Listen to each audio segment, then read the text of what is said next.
तू तू करता तू हुआ मुझ में रहाना हूँ। तू तू करता तू हुआ मुझ में रहाना हूँ। आपा परखा मिट गया जब आपा परखा मिट गया, जित देखूं तित तू तू तू करता तू हुआ मुझ में रहाना हूँ। प्रिय बंधुओं, तहे दिल से आप सबको नमस्कार, सत श्री अकाल। आज जो मैं आपको ज्ञान जो बताने आया हूँ वो बाबा नानक जी की एक वाणी है जिसको कई संतों ने अपने अपने ग्रंथ में लिखकर उसका मनमाना अर्थ किया है और आप सबको भरमाने में कोई कसर नहीं छोड़ी है। तो आज उस वाणी का सही से अर्थ करेंगे कि आखिर बाबा नानक जी के भाव क्या थे उस वाणी को बोलने में, क्योंकि हम सब शब्दों को पकड़ लेते हैं, भावों को नहीं पकड़ते। दोस्तों, इसी में दिक्कत आ जाती है। तो इन सब वाणियों को हम गहराई से मनन करेंगे और इन्हीं वाणियों से हम सत्य को उजागर करने की पूरी कोशिश करेंगे। और मुझे पूरा यकीन है कि जो मेरे भाई विवेकी हैं एक क्षण नहीं लगाएंगे वो सत्य और असत्य का निर्णय करने में। तो दोस्तों, गुरु ग्रंथ साहब के अंग नंबर 60 पे आपको ये वाणी मिलेगी और आप उसको स्पष्ट रूप से देख सकते हो, समझ सकते हो। क्या कहते हैं नानक साहब? बिन गुरु प्रीत न उपजे हऊ में मैल न जाई। मतलब कि आपकी परमात्मा से प्रीत उपज ही नहीं सकती जब तक आपके जीवन में कोई गुरु ना हो। गुरु की इतना बड़ा महत्व बता दिया है वाणी में कि बिना गुरु के प्रीत न उपजे, उपज ही नहीं सकती।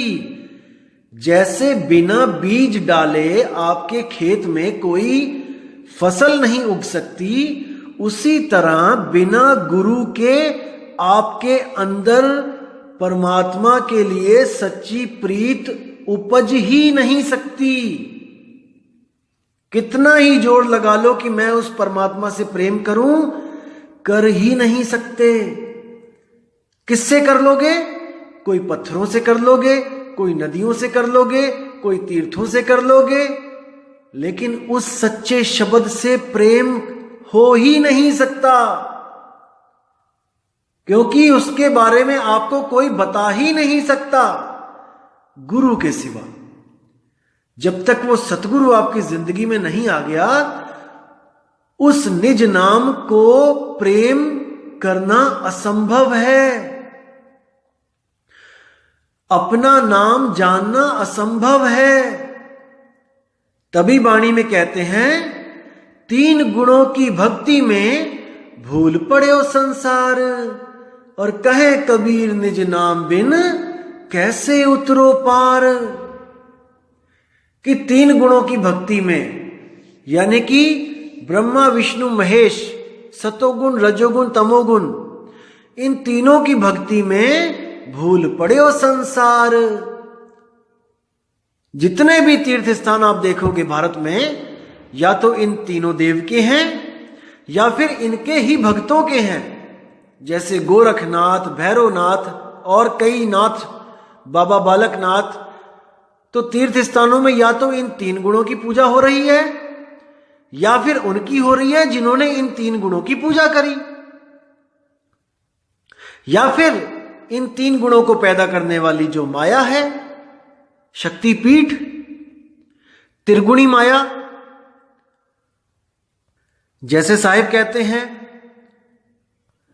माया महा ठगिनी हम जानी, त्रिगुण फांस लिए कर डोले, और बोले माधुरी वाणी, माया महा ठगिनी हम जानी।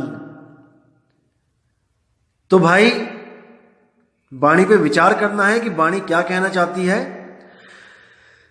कहते 3 लोक है देह में, रोम रोम में धाम, और बिन सतगुरु ना पाइए सार शब्द निज नाम।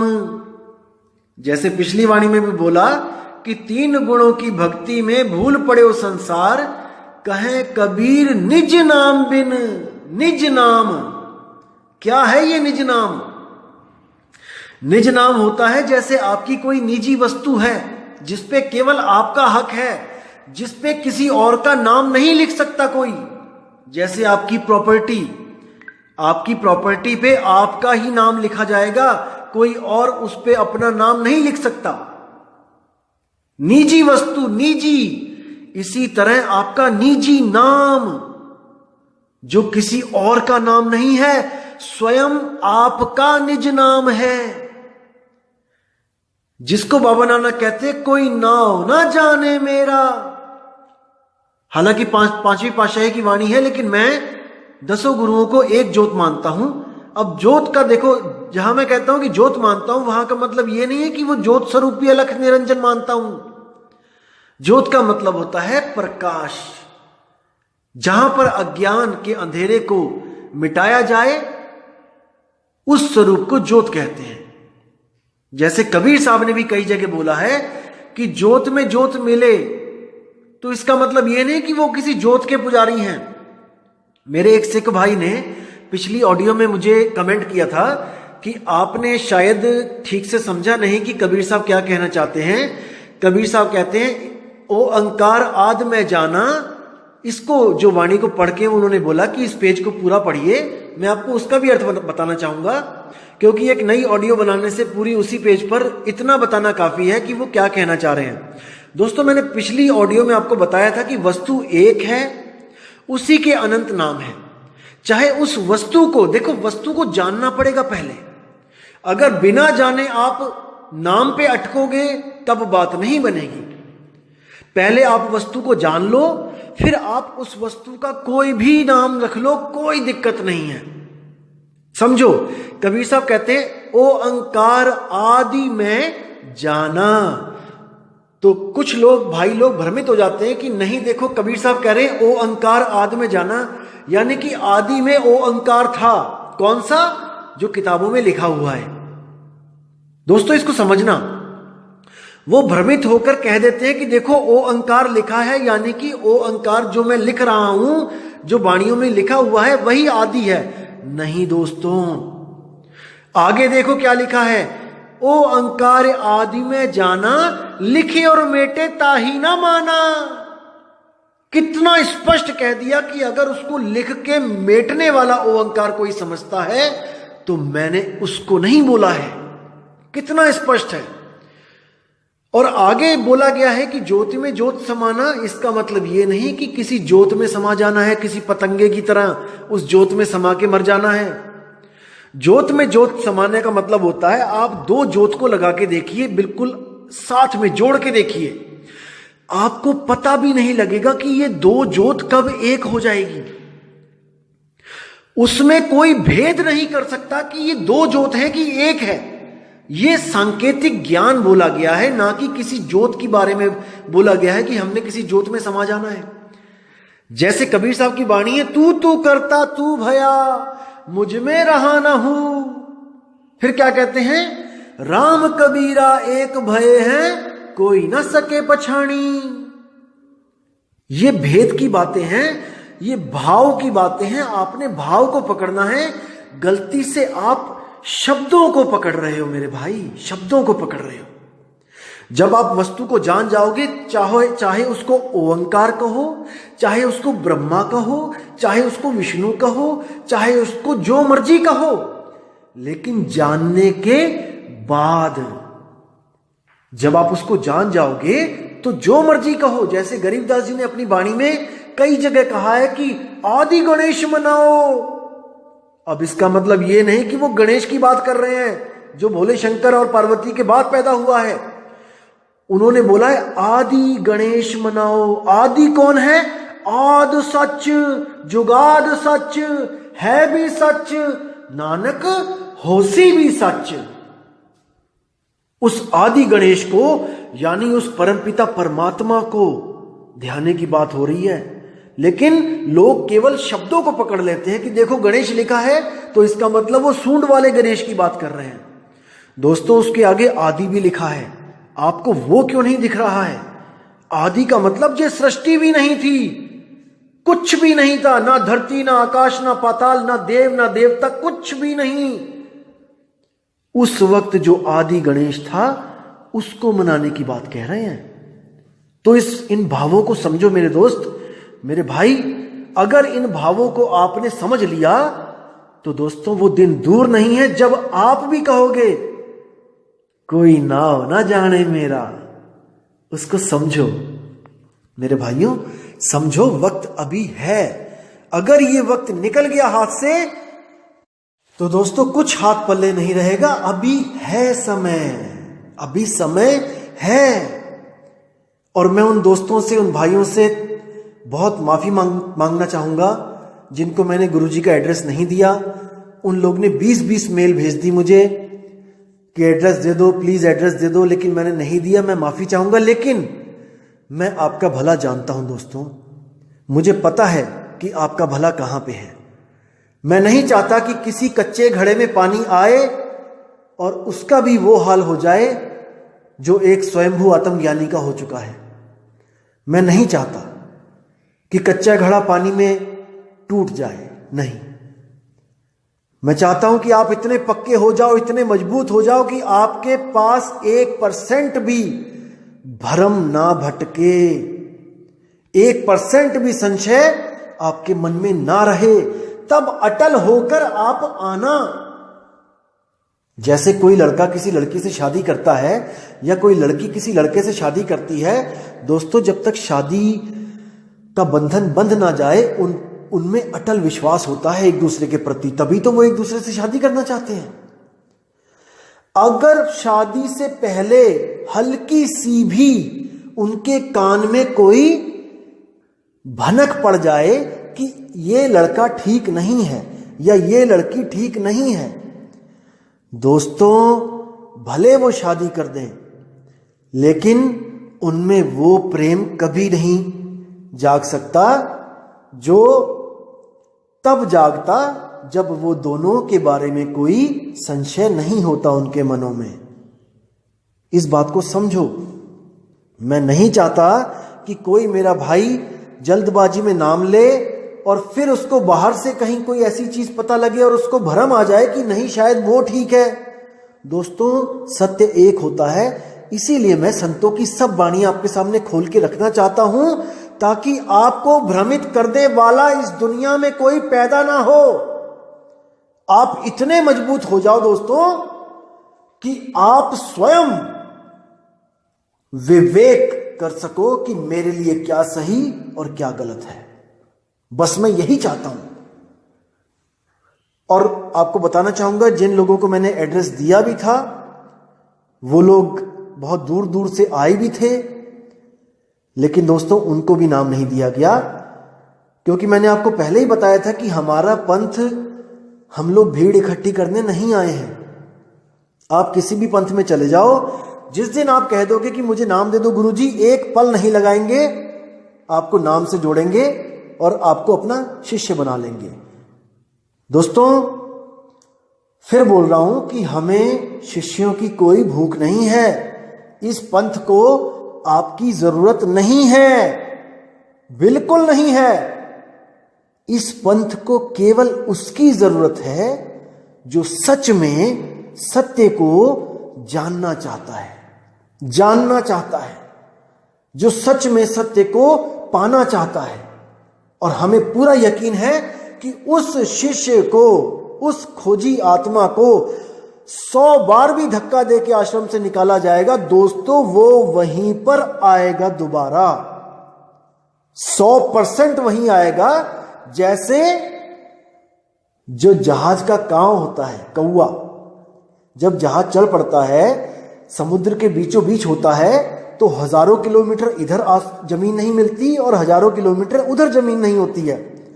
तो क्या होता है, अगर उस कौवे को, जो कौवा जहाज पे आ गया है, कोई उसको उड़ा भी दे, जहाज पे खड़ा आदमी डंडे से उसको डरा के उड़ा भी दे, वो उड़ जाएगा, उस वक्त वो उड़ जाएगा। लेकिन उड़ता उड़ता उड़ता उड़ता लौट के फिर वहीं आ जाएगा, क्योंकि उसको पता है कि इस जहाज के अलावा और कहीं जमीन ही नहीं है मेरे ठहरने के लिए। इसलिए वाणी में आता है, बंदी छोड़ दयाल तुम लग हमरी दौड़, जैसे काग जहाज का पावत और न ठौर। उस कौवे को और कहीं ठौर ही नहीं है, वो जाएगा कहां। इसलिए गुरुदेव कभी भी जल्दबाजी नहीं करते। वो परीक्षा भी लेते हैं कि देखें तो सही इसमें कितनी परख है, इस बच्चे में। सारी दुनिया को परख के दोबारा यहीं पे आएगा अगर सच में सच्चा पारखी होगा तो। अगर कहीं और जुड़ जाएगा तो इसका मतलब वो पारखी था ही नहीं, और जो पारखी नहीं है उसकी हमें कोई जरूरत नहीं है। जैसे आपने कई बार देखा होगा, कई पंथ ऐसे भी हैं यहाँ पे भारत में चल रहे हैं, जहां पर नामदान से पहले कई सवाल जवाब होते हैं, कई तरह के सवालों से गुजरना पड़ता है, लोग पूछते हैं, तब जाके आपको नामदान की पर्ची मिलती है। तो कई लोग क्या होते हैं, 3 बार जाते हैं नहीं मिलता है, चौथी बार जाते हैं नहीं मिलता है, 5वीं बार जाते हैं नहीं मिलता है, तो सोचते हैं अरे यार यहाँ नाम ही नहीं मिलता है, छोड़ो, यहाँ नहीं लिखा है, मेरी किस्मत में नहीं लिखा है, मैं कहीं और ले लेती हूँ, और जाके किसी और से नाम ले लेते हैं, गुरु से। अब उनकी परख देखिए आप, कि आप अगर मान के चलो कि आप किडनी के रोग से ग्रसित हो, आपको किडनी का रोग है, आपकी किडनी फेल हो गई है, और आपके शहर में केवल एक डॉक्टर है जो किडनी का एक्सपर्ट है। अब आप उस डॉक्टर के पास गए और वहां पर बहुत बड़ी भीड़ है, आपने देखा कि इतनी लंबी लाइन, 200 बंदे लगे हैं और मुझे तो बैठे बैठे शाम हो जाएगी, तो आपने उस डॉक्टर को छोड़ के आप किसी नीम हकीम खतराए जान के पास चले गए कि भाई डॉक्टर के पास तो बहुत लंबी लाइन है, मैं कहीं और इलाज करवा लेती हूं, और आप उस झोला छाप डॉक्टर के पास जाके आपने अपना इलाज करवा लिया। दोस्तों, आप जीवित नहीं बचोगे, भले वहां पे देर लग जाए, लेकिन वो एक्सपर्ट है, वो आपको ठीक कर सकता है। लेकिन झोला छाप डॉक्टर के पास एक पल में नंबर आ जाएगा आपका, इसका मतलब ये नहीं कि वो आपको ठीक कर देगा। इसलिए कितना ही समय क्यों ना लग जाए, लेकिन सतगुरु के चरणों में पड़े रहो, सतगुरु को अरदास करते रहो कि मालिक अब जोड़ दो, मेरे मालिक अब जोड़ दो। तो इसी तरह परख होती है जीवों की, मालिक परखते हैं। तो कबीर साहब कह रहे हैं कि कहे कबीर निज नाम बिन कैसे उतरो पार। तुम्हारा जो निज नाम है वही नाम परमात्मा का भी है, इसको पकड़ो मेरे भाई। जो तुम्हारा निज नाम है वही नाम परमात्मा का है, दोनों एक से ही हैं, एक ही हैं, इसको मान के चलो कि वो एक ही है। जैसे आप शीशे के सामने खड़े हुए तो आपने क्या बोला वहां पे कि जो तू सो हम, यानी जैसा तू है, जो दिख रहा है मुझे, जैसा तू है वैसा ही मैं हूं, यानी हम दोनों में कोई भेद नहीं है, दिखने में हम दोनों एक से हैं। जैसे आपको कोई कहता है ना कि अपनी फोटो दो, अपना चित्र दो, इसका मतलब जैसे आप हो बिल्कुल वैसा ही आपका चित्र होगा, जैसे तुम वैसी तुम्हारी फोटो, जो तू सो हम। तो आज सोहम के बारे में आपको मैं बताना चाहता था, क्योंकि इस वाणी में सोहम लिखा है, और सोहम को दिखा दिखा के कुछ अधूरे संत आपको सोहंग मंत्र पकड़ा देते हैं कि देखो बाबा नानक भी सोहंग मंत्र जपते थे। दोस्तों, बिल्कुल गलत है, बिल्कुल गलत है। इसको आप विवेक लगाओगे, 2 सेकंड के अंदर आप दूध और दूध पानी का पानी कर दोगे। मैं पूरा विश्वास करता हूं आप लोग पे कि आपकी बुद्धि अब इतनी चलने लगी है, आपका विवेक इतना जागृत हो चुका है कि आप नीर शीर का निवेड़ा कर सकते हो। अब वाणी देखते हैं आगे क्या कहती है।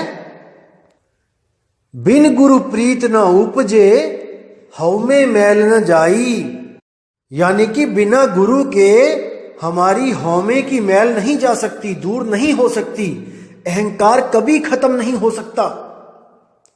जैसे हम मंदिर में दर्शन करने भी जाते हैं, कोई बड़ा आदमी जाता है तो अहंकार लेके जाता है, वो लाइन में नहीं लगना चाहता कि मैं किसी आम भगत के पीछे लगूं, वो अपने अहंकार को साथ में लेके जाता है और अपना आई कार्ड दिखाता है कि मैं सीएम हूं, मैं पीएम हूं, मैं डीएम हूं, मुझे अलग से दर्शन, फास्ट दर्शन करा दिए जाएं। तो ये हौमे की मैल कभी नहीं दूर हो सकती दोस्तों बिना गुरु के। तो क्या कहते हैं, सोहम आप पछाणिए शब्द भेद पति आई। कितनी प्यारी वाणी है कि तुम सोहम को मंत्र मत समझो, सोहम आप पछाणिए, यानी कि खुद को सोहम पहचानो कि तुम ही सोहम हो। एक बहन ने कमेंट में बड़ा अच्छा लिखा कि क्या सोहम हम ही हैं। मैंने उसको पढ़ा और मुझे इतनी खुशी हुई कि देखो जागृति, देखो आत्मा की, कितने प्यार से लिखा। उसने पूछा मुझे कि क्या सोहम हम खुद हैं। हाँ मेरी बहन, हम ही सोहम हैं, हम ही सोहम हैं। जैसा तू वैसे हम, जो तू सो हम। समझो, कबीर साहब से पहले सब जितने भी ऋषि मुनि, पीर पैगंबर, ये सब सोहम का जाप करते थे। लेकिन कबीर साहब ने जाप नहीं बोला। कबीर साहब के आने से पहले भी सोहम था यहां पे, लेकिन वो एक मंत्र था, उसको जपा जाता था।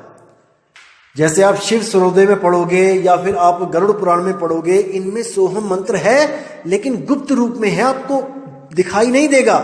जब मैं दिखाऊंगा तब दिखेगा। कई लोग कहते हैं ना कि सोहम मंत्र 52 अक्षर वाले किसी ग्रंथ में नहीं है, यानी कि संस्कृत के शब्दों वाले किसी ग्रंथ में नहीं है। दोस्तों मैं दिखाऊंगा, मैं फोटो भी भेजूंगा उसकी, आप उस पर परख करना। वो गुप्त रूप से दिखाया गया है उसमें, लेकिन उसको उजागर जरूर करूंगा मैं, और आप समझ जाओगे कि वो क्या चीज है। सोहम ही है। तो क्या कहते हैं, कबीर साहब कहते हैं कि सोहम जपो नहीं भाई, सोहम तुम खुद हो। तो साहिब कहते हैं सोहम शब्द हम जग में ले आए, और सार शब्द हमने गुप्त छुपाए। यानी कि सोहम शब्द हम जग में ले आए, यानी कि आत्मा का ज्ञान मैं जग में लेके आया हूं। नहीं तो बड़े से बड़ा देव भी ओमकार का जाप कर रहा था, बड़े से बड़ा भगवान किसी ना किसी मंत्र का जाप कर रहा था।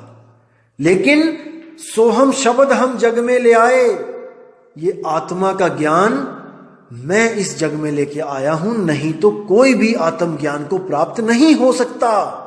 ये मैं ही हूं जो सब संतों को गुरु रूप में मिलता हूं और उनको उनका ही नाम दे देता हूं।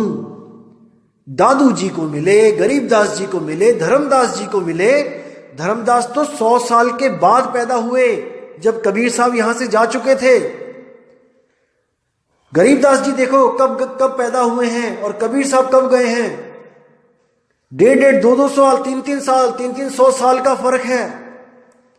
और अब मदन साहिब देखो, 1843 में मदन साहिब को कबीर साहब आके मिले। कब गए हुए थे कबीर साहब, देखो 120 साल पूरे करके कब चले गए थे, लेकिन वो आते हैं जीवों के कल्याण के लिए। बाबा नानक को बेई नदी पे मिले गुरु रूप में, वहां पर उनको नाम दिया। तो दोस्तों इन बातों को समझो। हम ये नहीं कहते कि आप कबीर कबीर करो, कबीर का नाम जपो, लेकिन जो हमारे लिए इतना कुछ कर रहा है, हमने उसको सर्वोपरि मानना है। सब संत मेरे पूज्य, हर संत मेरा भगवान, मेरा परमपिता परमात्मा है, क्योंकि वो समा चुके हैं, ज्योति ज्योत समा चुकी है। इस भाव को पकड़ना है, शब्दों में नहीं जाना है। मैं फिर कह रहा हूं, ज्योति ज्योत का मतलब ये नहीं कि किसी ज्योत की पूजा करके उस ज्योत में चले गए। कबीर साहब कहते हैं, ये ज्योत स्वरूपी अलख निरंजन, ये धरता ध्यान हमारा। इसको समझना पड़ेगा। ज्योत स्वरूपी हाकिमा जिन अमल पसारा, अमल मिटाऊं तासु का पठाऊं भव पारा, कहे कबीर अमर कर राखूं, जो निज होए हमारा। जो इस ज्योत को त्याग दे और हमारी प्रतीत कर ले, उसको मैं भव सागर से पार कर देता हूं, और उसका स्वरूप बिल्कुल वैसा हो जाता है जैसा परमपिता परमात्मा का होता है। अब उनमें कोई पहचान नहीं सकता।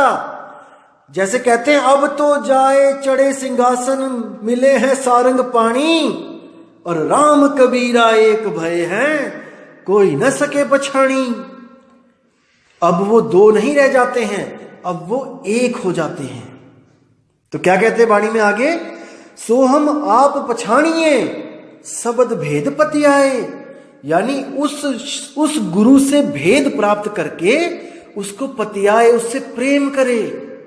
गुरु ने जो भेद बताया है शब्द का, उसे प्रेम करे। वो आप स्वयं हो, वो आपका अपना नाम है।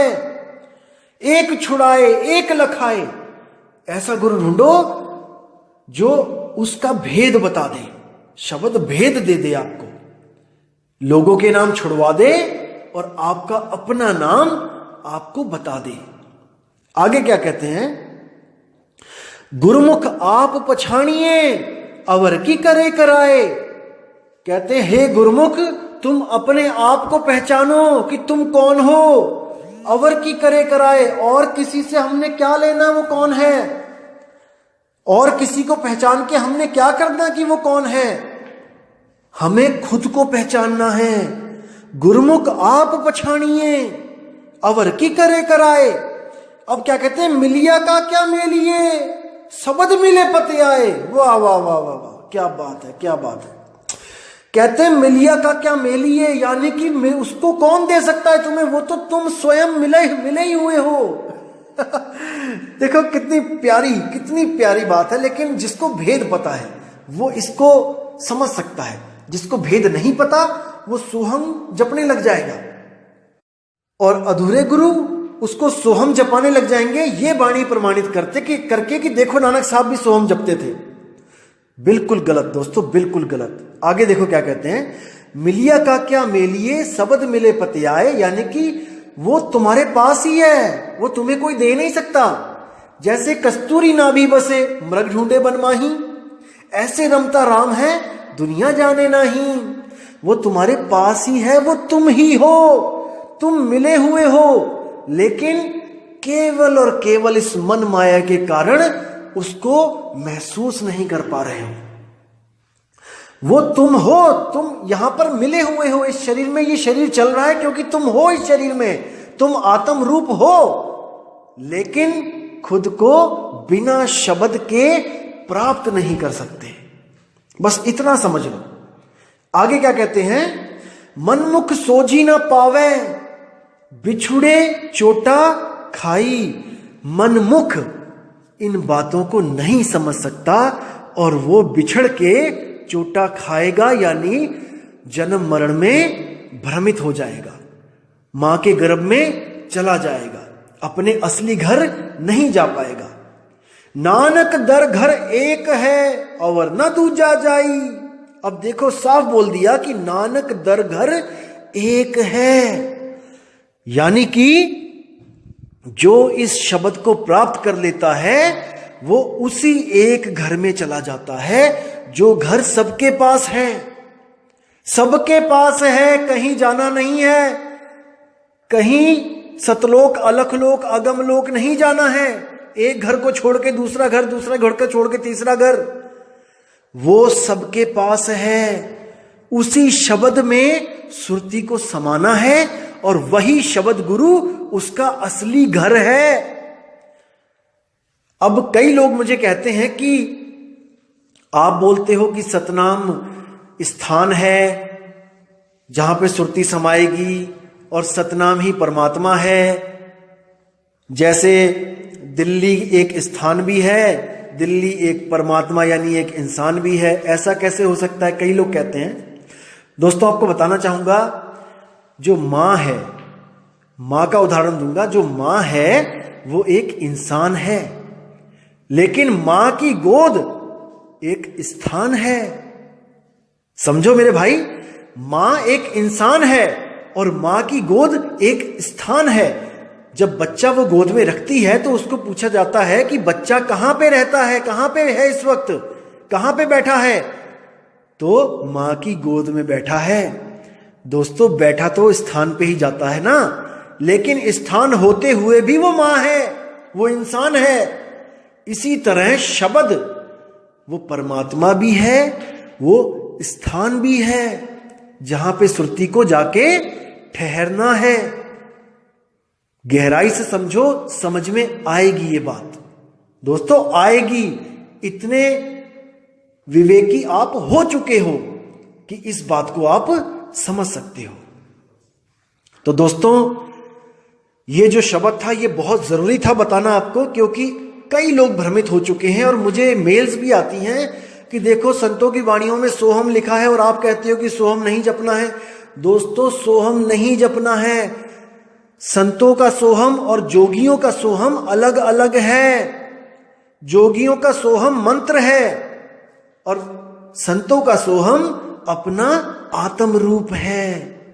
इसको समझो, जोगियों का सोहम श्वासों पे चलता है और संतों का सोहम श्वासा से भी न्यारा, श्वासों की भी जरूरत नहीं है। श्वास से तो शरीर कायम है, आत्मा को श्वासों की कोई जरूरत नहीं है।